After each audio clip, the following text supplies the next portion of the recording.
Hazrat Jabir bin Abdullah radiyallahu anhu states, while returning from Hunain, when Allah's Apostle sallallahu alaihi wasallam was at Jirana, a man came to him whereas there was silver in Hazrat Bilal's garment, and Allah's Apostle sallallahu alaihi wasallam was taking a handful of it and apportioning it to the people.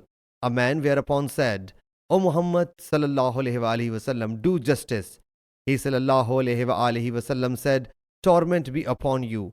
Who will do justice if I do not do justice?